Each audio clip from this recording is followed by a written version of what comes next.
it's a scary place, the football world, and it's also a lonely place. People don't, although it's a team game, you're on your own. That's why you need that network. You need a family community. You need a good agent. You need an accountant, financial advisor, having that surrounding you, because ultimately, no one else cares about you. Good afternoon and welcome to another edition of the On the Whistle podcast, hosted by myself, Courtney Freese. I don't have my regular attendants with me today. Zain Nabi, who's out in Spain interviewing a certain Vinicius Jr., and Alistair Howarth is not anywhere near us. I don't know what he's doing. He hasn't given us a reason. And Mr. Francis and Quayne enjoying Cameroon. But on our podcast today, we have a very surprise guest. Yes, we are an African podcast, but it's always good to talk football to people. We'd like to welcome a certain Mr. Daniel Nardiello, and I'll let him give a context of who he is. Mm-hmm. Welcome, Daniel. Thank you very much. Cheers, Courtney. So I'm Daniel Nardiello. I was very, very lucky to play professional football for 18 years. I've got a few of my memorabilia in the background here that you'll see. But I started my career at Manchester United. I was there for 6 years, professionally, 6 years, 10 years with the youth team as well. And that's my the gold shirt there is my debut shirt for Manchester United against Arsenal back at Highbury back in 2000, I think it was 2001 maybe. 6 years at United, and then a number of other clubs throughout my career as well. Clubs like Swansea, Queen's Park Rangers, Rotherham, Barnsley, to name a few. So yeah, very, very lucky. I played international football as well for England as a youth team player, and as a senior professional, I played for Wales, followed in my dad's footsteps, who he also played for Wales as well. So yeah, very, very lucky to have played for so long. Daniel, thank you for the context. Thank you for the introduction. When you and I started to get into contact with each other, I obviously went online and Google, and when your name came up and your signing on picture, can you tell us a bit about that day? Who did you actually sign with? Because when I looked at it, I thought, whoa, I know this person. So are you referring to the Sir Alex Ferguson signing picture? Is that what you mean? Yes. Yeah. Who else signed on that day? Well, it was, so I mean, when you're a young lad at United, I think this was when I was 14 years old. So it was quite a funny story, actually. I was at home with my family and the phone goes. And my sister answers the phone. She was a couple of years younger than me. So she was 11, 12 years old. And it's Sir Alex Ferguson on the phone. And she couldn't understand a word that he was saying. I wonder why. So obviously she's quite brummy like myself and from the Midlands. And she goes, Dad, there's some guy on the phone. He wants you. I don't know who it is. And it was by a freak of nature, whatever you want to say. It was Sir Alex Ferguson ringing to speak to my dad about myself and me being 14 at the time. And it was quite surreal, really. No, my dad thought it might have been a joke at first, but yeah, Sir Alex Ferguson calling my house to speak to my dad about me, and obviously the interest that they were showing me to come and sign. Obviously then, you don't turn down Manchester United and Sir Alex Ferguson, do you? So yeah, a few years later, I've obviously signed professionally, but you go Alan up there. Shearer did. Well, there are a few. Sorry, I had to just say that. You said that, I had to say that. It's a good point. But as a 14-year-old, there was no way I was gonna say no, obviously. So yeah, and then obviously you go up, they take you to a game.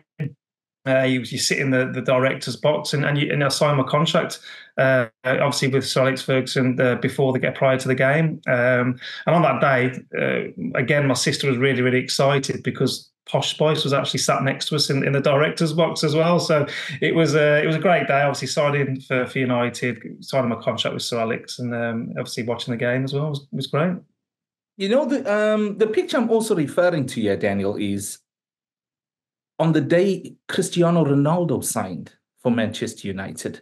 There's a picture of the three of you, Ronaldo, Sir Alex Ferguson, and yourself, which I've seen. Really?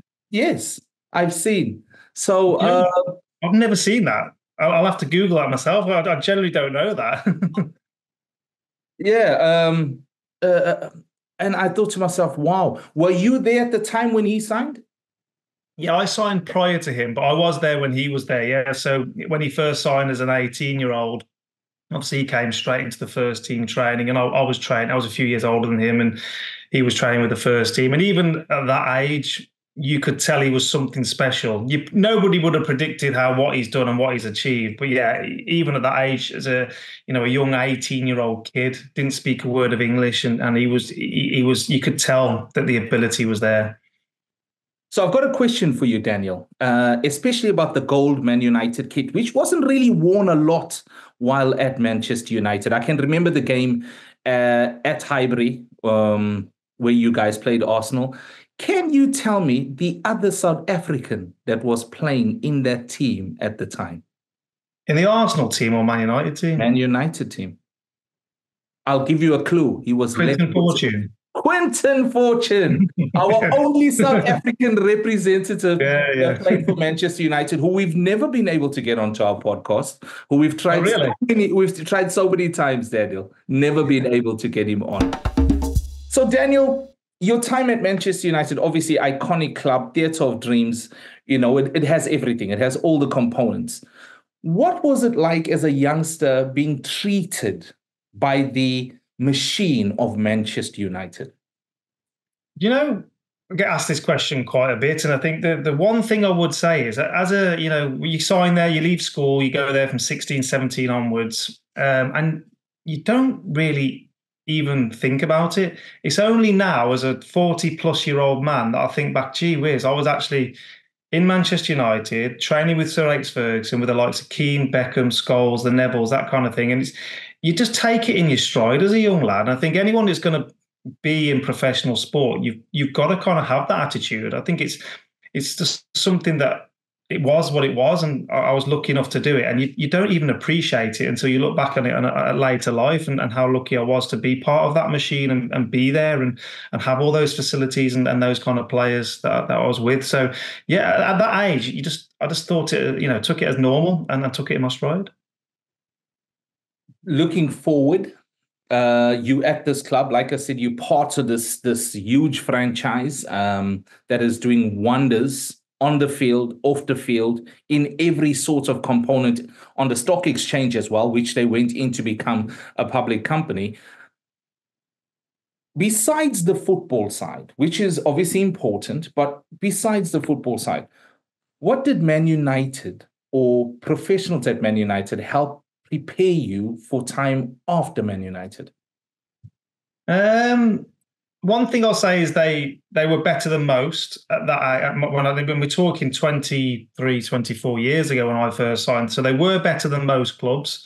You had to do like a college diploma or A levels or something. You had to choose something. Being brutally honest, I can't even remember what mine was. It was leisure and tourism, I think it was. It was just tick the boxes.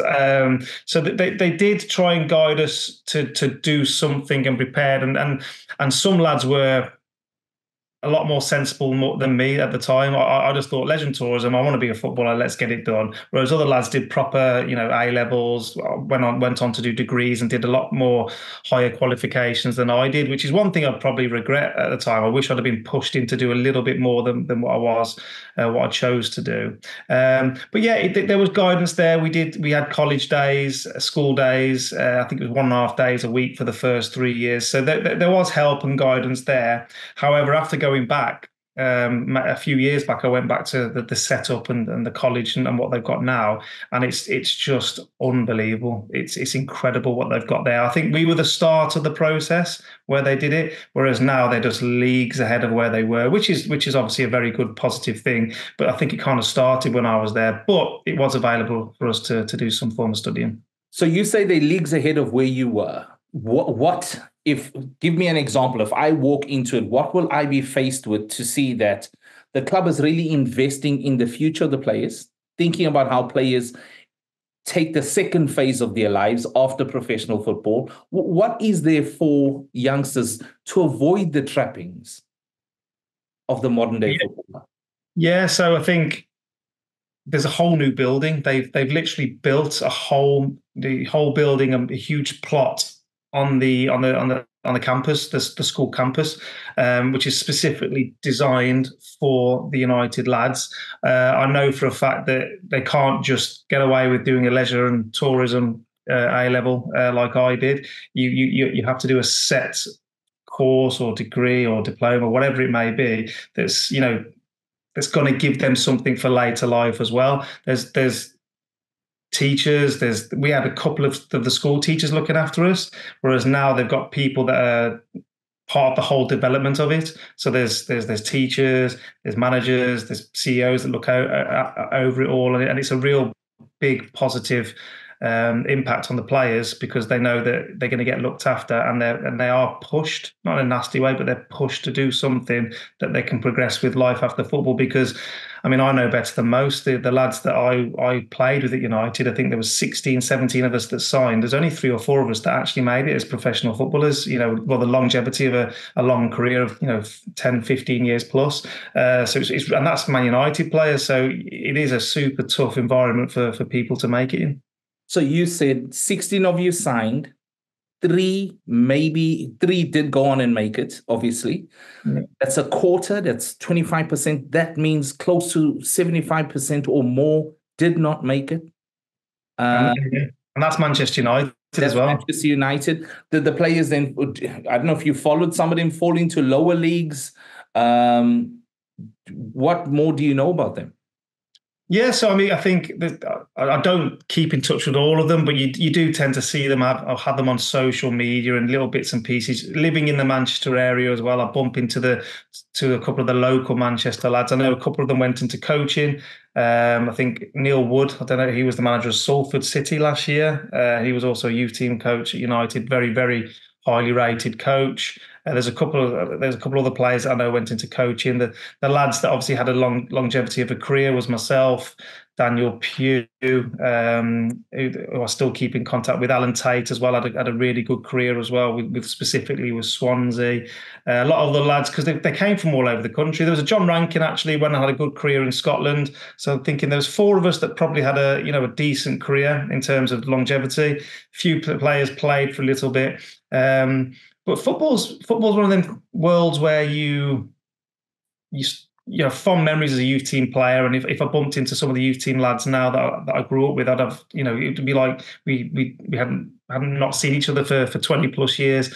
But you do jump from club to club, and you have different friends and different teammates at each and every club. So you do tend to lose touch with a lot of people that you've played with over the years. Now, you spoke about the brutality of the sport. We know about this, and sometimes I find football to be quite selfish, because once you're in this collectiveness, you got to also look out for yourself. How can you recall some interesting nuggets that people may have said to you while you were at United about preparing for after football, or what drew you and assisted you in your transition to life after football? So I think at a young level, you were told that you need to prepare for life after football, for work life, for financially, for many different areas in respect to preparing for life after football. But it's quite hard to take that on board as a 17, 18, 19-year-old young man playing for the likes of Man United or any other club. So I didn't really, if I'm being brutally honest, I didn't take much notice of it. My dad forced me, and I always say the best thing my dad ever told me to do was to put money into a pension, to financially. And so now I know I'll be absolutely fine for when I get to retirement age. So if you've got a good surrounding pack around you in terms of parents, agents, the football club, that kind of thing, accountants, financial advisors, if these young players have got a good network around them, that really does help. But in terms of nuggets, it not really. It was told to us, but I'll be brutally honest, I didn't take much notice of it, and not ashamed of it. It's probably the wrong word, but it's some lads probably need a bit more of a kick up the backside like I did than what others do, who've probably got a bit more switched onto it at that age. So I think I'm probably matured a little bit later in my life and prepared for life after football towards the end of my career. Whereas I know I work with quite a lot of young footballers now. I know that they're already having, different diplomas or degrees or kind of studying. They're learning off the field as well, because it's the perfect time to learn and study because you've got so much time. Yes, you have to be fit. Yes, you have to do gym work and you have to be dedicated to the football lifestyle. But you've got plenty of time to work around that study and do other bits and pieces to prepare for life after football. So let's go to almost the step in moment. Now, you football is possibly a week away from ending for yourself. You're about to retire. What were the fears? What was the preparation like? What was this is my pathway I'm going to take? I think I realistically started thinking about it mid to late 20s, so 26, 27. You kind of know that the end is close. I mean, it might be 4, 5, 6, 7 years away, but that's not a long time, is it really? I think if you look at any other career that's going to last, in theory, you can last up to your pension age, 60, 65, that kind of thing. Whereas football, realistically, the best you can hope for is late 30s. I was lucky that I was 34, 35, but I kind of had a bit of a panic thinking, what on earth am I going to do? And I did my coaching badges. So I went off to Wales because I played for Wales, as I mentioned earlier. That I got on the Welsh programme for the coaching badges, tried out coaching. And being brutally honest, I did not enjoy it at all. Wasn't for me at all. Then it was back to the drawing board thinking, what can I do? What can I do? Spoke to a few different people in different areas, had a few ideas, but I think the one that really stood out for me was wealth management, financial advice. Basically spoke to the guy that looked after me whilst I was playing and said, why don't you think about this, try this, join the team? So I then started doing my diploma in financial planning while still playing. And it was a bit of a last minute decision, really, because I started studying, looked past a few of the exams and kind of fell into it and thought, well, actually, I quite like this. I was taken advantage of as a young footballer where I lost a bit of money. I got advised to invest money into a scheme that was a dodgy scheme, long story short. And I lost a bit of money whilst I was at QPR. So I thought, well, this is a good idea. I can help young players. I can look after my own money, that kind of thing. And it's a good progression. It's a good career that could potentially last for 20, 30 years after I play football. So I was very lucky in the sense of I had a lot of people around me who I could speak to and have guidance from. My dad was in the police force. I did give that some consideration as well. But this kind of fell into my lap. I did the exams and I got half a brain. So it was a smooth transition from football to financial advice. So tell us more about your current role. Obviously, you and I are connected in regards to your current role. But I like the fact that you also mentioned that you were given some bad advice. You got into this particular sticky situation at QPR. You lost money. And that normally happens because you have people around you in your ear all the time. This will work for you. This will work for you. But you're not in that point anymore. So explain your current practice. Yeah, so ultimately, I work with a lot of individuals with their financial planning. So I do like working with young football lads because I feel like I can help them, I can guide them, I can look after their career in football, but also help protect them for life after football as well. There's 3 key areas that I tend to focus on. And that's first and foremost protection. So that's your life cover, your critical illness cover, your mortgage protection, specifically for footballers as well. We can look at career-ending insurances as well, because it's quite common that lads get injured, tough injuries now where they have to retire. So making sure people are protected, but obviously football guys and obviously other people outside of football as well. Then there's pre and post retirement planning. So basically planning for people's later life and making sure they put enough money in the build up to retirement, but also not running out of money in retirement. So and then tax efficient savings investments. So that's the likes of your stocks and shares, ISAs, unit trust, offshore stuff, onshore bonds, that kind of thing. But basically just a full financial plan for individuals depending on their needs, their circumstances. And some people will just do life cover, critical illness cover, because that's all they need. Some people who are self-employed, for example, they may need a whole financial plan in terms of setting up a pension for themselves and looking for their future, as well as tax efficient savings and investments. So each individual is different. But yeah, I just tend to look after people from a financial aspect and help them prepare for whatever scenario they want to prepare for. In everything you mentioned, Daniel, self-explanatory, fully understand, but I'm surprised by the career ending. Is it career ending insurance? I didn't know that actually existed. Do you want to talk a bit more about that? Because let's be serious. You and I were talking about our injuries yesterday and today. I'm full of injuries. But every footballer is 90 minutes away from a career-ending injury every game. Can you just expand on that, please? Yeah, and like I was saying earlier, some lads really take to it, and they understand that there's a need for career-ending insurance, where other lads just don't have this cover as well. So it's quite scary that there's the lads, like you say, that are earning, thousands and thousands of pounds a week, and they don't have any protection in place should they get injured. So, I mean, it is quite simple, quite straightforward. Basically, if a player is unable to play, cannot play football again due to injury, illness, accident, whatever it may be, a tax-free lump sum will be paid out to them by the insurance company, so that they are, comfortable for the rest of their life, or they've got this cushion where they've got X amount of funds to utilize to live, pay their bills, start a business, whatever it may be. We've seen a few cases over the years of players that have been paid out. I think, is it Akimi, the Wolves goalkeeper, was diagnosed with a cancer, I believe. There was another Plymouth lad. There's a few names out there that have had career-ending injuries, I should say, where they can't play again, snapping their leg in half, those kind of things. And these things happen. So having that insurance in place, it just gives that added layer of security should the worst happen to players. But you would be surprised how many players don't actually have it.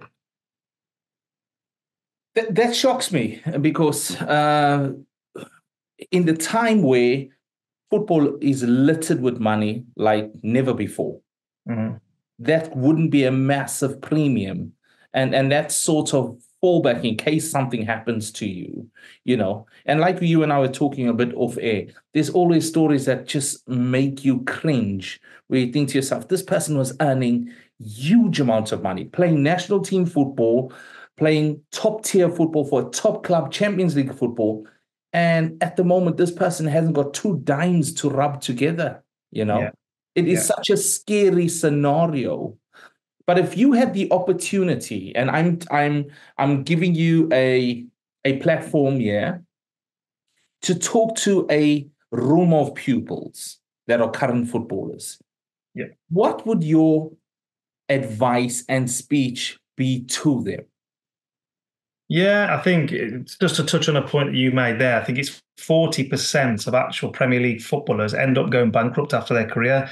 And I think it was in the Times last week as well. I've seen the stat quite a few times over the last few years. It's a huge amount of Premier League footballers that go bankrupt. And you're right, it's insane. They've earned, minimum of 10, 15, 20,000 pound a week for, even if it's for 3, 4, 5 years. You shouldn't be going bankrupt. So yeah, it's a bit of a shocker. But yeah, in terms of advice, I always tell my players that you've got to enjoy your life. You've got to enjoy your money. I mean, majority of football players have a good, healthy lifestyle anyway, so they're not crazy. They're not going out all the time. I know we see certain players that enjoy their nightlife and stuff like that, but most footballers know that they've got to be super fit. They're athletes nowadays. Back when my dad played, They weren't athletes. It was a big drinking culture. Whereas now, today, it's all about that being an athlete as well as a football player. So I'd always talk about the protection side. That is always the first port of call. They've got to be protected should the worst happen. If they've got family, kids, they've got to make sure that if anything happens to them, their family and the kids and themselves are financially secure. I always say enjoy your money. So in the summer holidays or your Christmas, you buy nice extravagant things, you drive nice cars, go on nice holidays, whatever it may be. You've got to enjoy your money, but you've got to put money away for life after football. I always use an age. I mean, everyone's age is different, but you think you get to 34, 35, you've got to make sure that you've got a nice pot to basically to live on. If you've got X amount of bills that pay every month, let's just say the bills are £4,000 every month, we need to make sure that when you get to 35, you've got £4,000 every month coming in as an income to cover your bills. You've also got a large lump sum here for the next 40 to 50 years. Exactly. And that's how long it is. And yes, they will get jobs and they will work and stuff like that. But we need to make sure as a minimum, you can pay off your essential bills, £4,000 a month when you get to 34, 35. You've also got a large chunk of money to start a business, to study, to do whatever you want. But I see so many football lads, they get to a certain age, they've got nothing. They've spent all their money. They've got cars, clothes, gambling, all these kind of things that have just wasted their money away, and they just don't realize you might be on £5,000 a week now, which is a hell of a lot of money.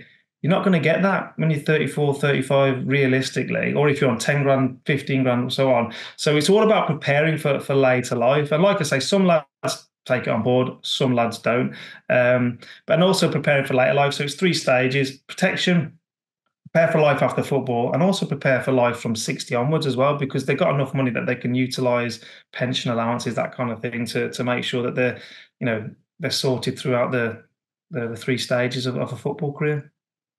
A difficult question I'm going to ask you here, Daniel. Obviously, you've been through this pathway. In a way, I've been through this pathway. I was nowhere near earning the money that you spoke about. I think I can actually tell you what my first salary was. My first salary was 900 Rand. Now, I'm going to try sort out the exchange rate for that. That was 900 Rand a month. I was still at university. I was in my first year. I was wealthy then. 900 Rand a month. It sounds a lot. Well, listen, take into account the exchange rate between South Africa and the United Kingdom is 23. Right. My monthly salary was £38.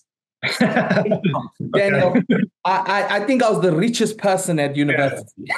Honestly, I was the rich, because my parents put no limitations on me except for one thing. They said that the club that I'd signed for had to pay for my university fees. I thought to myself, why? I'm going to make it. Why about that? There's the naivety of it. But here's my difficult question for you. Once again, what are some of the pitfalls that footballers should be looking for that people don't tell them, that are out there, that may seem right, but just actually don't work?